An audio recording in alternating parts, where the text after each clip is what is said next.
Dorothy Ruth Hoogstraten foi uma modelo e atriz canadense que ganhou muito destaque como playmate da revista Playboy.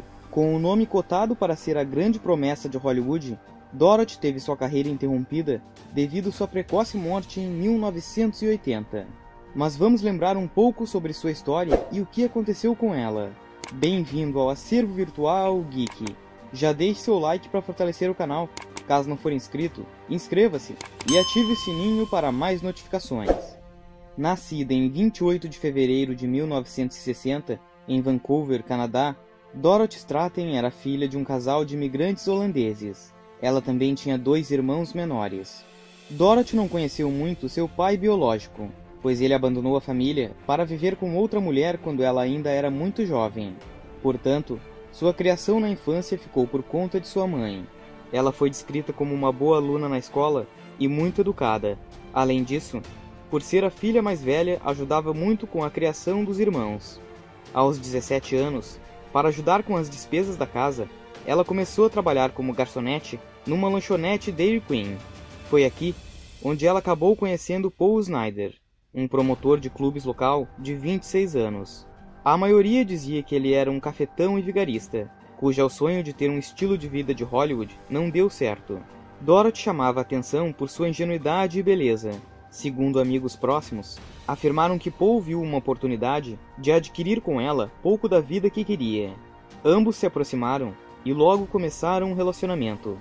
O chefe de Dorothy chegou a conversar com ela, avisando que Paul tinha uma fama ruim na cidade e não era de muita confiança. Porém, Dorothy acabou se encantando com Paul e seguiu com a relação. Logo, Paul começou a incentivar Dorothy a investir na carreira de modelo, pois ela era muito bonita. Ele começou a dar ideias de ela ir para Los Angeles para investir seu futuro. Em meio a isso, ele começou a insistir para ela fazer um ensaio de fotos nuas. Paul veio com essa ideia porque no ano de 1978, a revista Playboy promovia Great Playmate Hunt na América do Norte, onde procuravam descobrir uma nova modelo para se tornar sua estrela anual. Na época, fotógrafos e empresários enviavam centenas de fotos de mulheres jovens para a revista, na esperança de ganharem o prêmio em dinheiro, que era oferecido para quem descobrisse uma anônima que se tornasse a nova Playmate. Paul levou Dorothy a um fotógrafo que era seu conhecido, para que fizesse fotos sensuais dela para enviar à revista. Porém, esse dia acabou sendo um grande transtorno, pois o fotógrafo disse que Dorothy estava desconfortável e claramente não queria fotografar. Em seguida, Dorothy começou a chorar e discutir com Paul. Mesmo com tudo isso, Paul tentou acalmá-la, dizendo que as fotos seriam boas para sua carreira, e logo ele a convenceu. Após as fotos ficarem prontas e serem entregues a Paul, o mesmo não ficou satisfeito com o material. Ele fez novas fotos de Dorothy com outro fotógrafo chamado Ken Honey, a quem tinha ligações com a Playboy.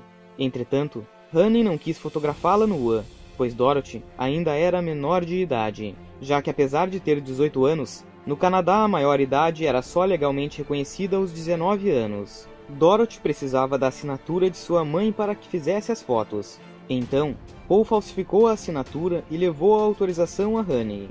As fotos foram aprovadas pela Playboy, que pagou $1000 ao fotógrafo pela descoberta. Dorothy, então, foi convidada a ir até Los Angeles, para que a equipe a conhecesse pessoalmente e ela fizesse teste com os fotógrafos da revista.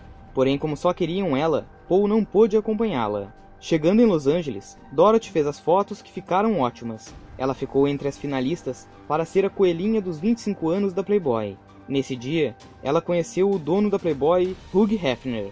Ele a colocou na mansão com as outras modelos, onde ela morou por 3 meses. Durante esse período, a mesma fez alguns trabalhos para a revista. Apesar de perder para Monique Pierre como Playmate do ano, ela acabou saindo na capa da revista como Playmate de agosto de 1979. Após 3 meses, Paul conseguiu se mudar para Los Angeles, e ambos alugaram uma casa para que fossem assim morar juntos. Dorothy começou a trabalhar como coelhinha da Playboy, fazendo assim diversos ensaios e frequentando as festas na mansão. Hugh Hefner viu nela alguém em condições de se tornar realmente uma estrela no mundo do entretenimento, pela beleza, jeito suave e capacidade de atuar, além do corpo perfeito, sem necessidade de qualquer retoque ou plástica. Hefner perseguia a ambição de tornar uma de suas playmates uma grande estrela do cinema. Porém, suas apostas anteriores, especialmente Barbie Benton e Sandra Theodore, haviam terminado em fracasso. Mas com Dorothy, Hefner via diferente, e achava que agora daria certo.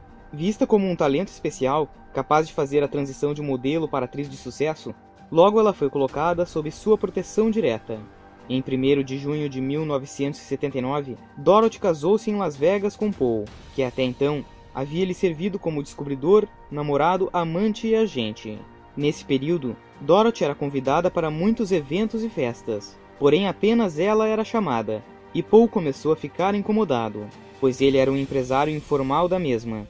Ele cuidava de quase tudo, incluindo sua agenda de trabalhos, fechamento de negócios, finanças, e sempre tentava controlar o máximo que ela fazia. Dorothy sabia que tudo o que estava acontecendo foi por insistência de Paul. Ela então sempre era muito grata a ele. Porém, quanto mais ela se destacava na mídia, mais fazia Paul se distanciar, pois agora ela estava conhecendo diversas pessoas importantes no meio, com muitas oportunidades novas a ela.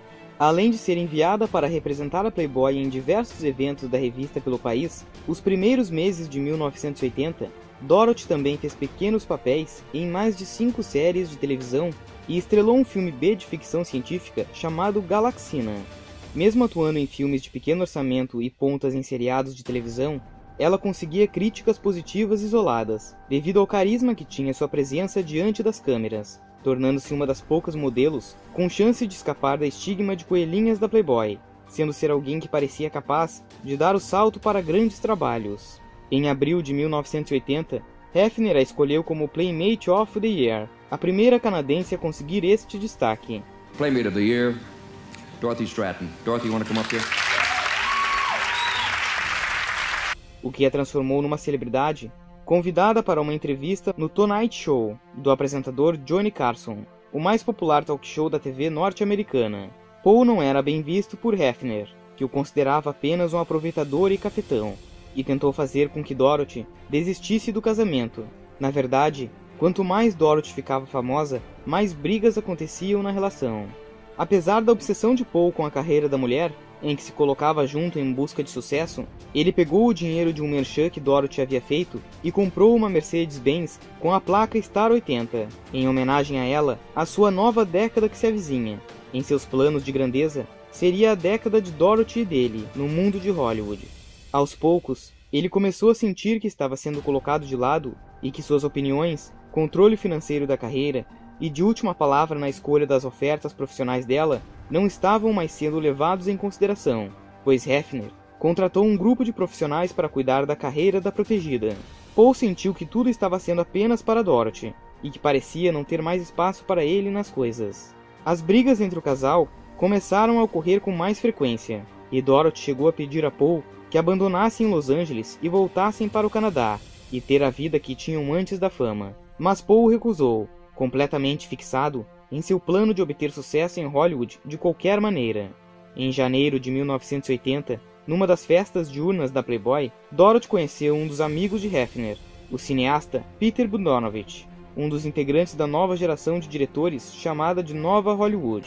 Sabendo que Dorothy já havia feito algumas pequenas participações em filmes para a televisão, Bogdanovich a convidou para 2 sessões de leitura de texto em sua casa, em que foi acompanhada de David Hilder, seu agente providenciado por Hefner, e após os testes, a convidou para um papel em seu próximo filme, uma comédia romântica chamada Muito Riso e Muita Alegria. Entusiasmado, Hefner a incentivou a aceitar, pois via ali a oportunidade de Dorothy entrar para o mundo do cinema de elite americano, trabalhando com um diretor de renome, ao lado de estrelas como Audrey Hepburn e John Ritter. As filmagens foram realizadas em Nova York, e apesar da insistência de Paul em acompanhar a mulher, ele foi avisado que sua presença não seria permitido nos sets de filmagem, o que o fez permanecer em Los Angeles. Durante as gravações, Dorothy começou a ter um caso com Peter Bogdanovich, o cineasta do filme. Segundo os colegas, ela já não queria mais manter relação com Paul há um tempo, e logo, ela enviou os papéis de divórcio para Paul. Após as filmagens, Dorothy voltou para Los Angeles no meio do verão de 1980 e alugou uma pequena casa em Beverly Hills apenas para despistar fotógrafos, e foi morar com Bogdanovich em sua mansão, enquanto Paul continuava na pequena casa em que viveram anteriormente.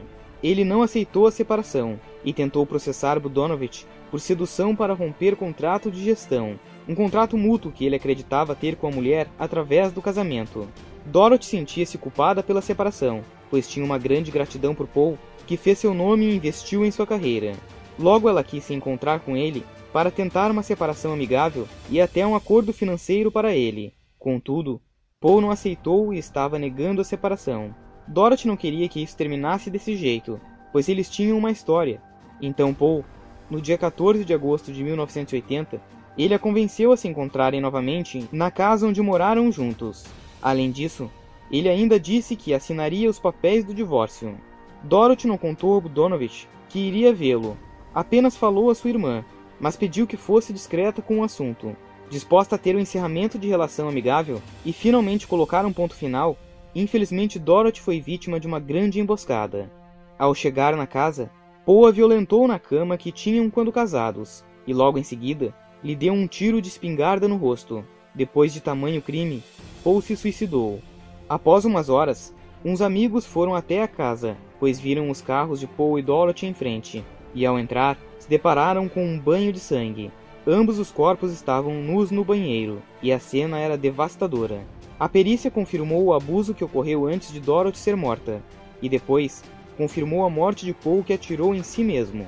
Contudo, isso infelizmente se confirmava a tragédia que havia ocorrido com Dorothy Stratten, morta em 14 de agosto de 1980, aos 20 anos de idade. Dorothy estaria na próxima capa da Playboy e calendário do ano. Após isso, Peter Budonovich ficou afastado por 3 anos e escreveu um livro em homenagem a ela. O filme Muito Riso e Muita Alegria foi lançado em 1981, 15 meses após sua morte, e logo em sua introdução, temos uma mensagem de dedicatória do filme para Dorothy. Após uns anos, Peter Budonovich acabou casando com a irmã de Dorothy, que era muito mais nova. Budonovich tinha 49 anos e Louise, a irmã mais nova de Dorothy, tinha 20 anos. Eles foram casados por 13 anos até o divórcio em 2001. Isso fez todos chegarem à conclusão que todos os homens que se aproximaram de Dorothy eram para tirar vantagem de sua ingenuidade e sucesso. Mais tarde foram feitos alguns filmes contando um pouco de sua história. Mulher Ardente, de 1981, e Star 80, de 1983, que diversas cenas do filme foram feitos na mesma casa em que ela morava com Paul, e até o mesmo quarto onde ocorreu o crime. Bem, esse foi um pouco da história e carreira da atriz e modelo Dorothy Stratten, que infelizmente acabou sendo muito triste. É muito provável que Dorothy tivesse seguido a carreira em Hollywood, fazendo diversos outros trabalhos. Mas queremos saber de você. Já conhecia sua história? Ou já assistiu algum dos filmes? Comente abaixo. Esse foi mais um vídeo do Acervo Virtual Geek. Não esqueça de deixar o like. Isso ajuda muito a trazermos mais vídeos para o canal.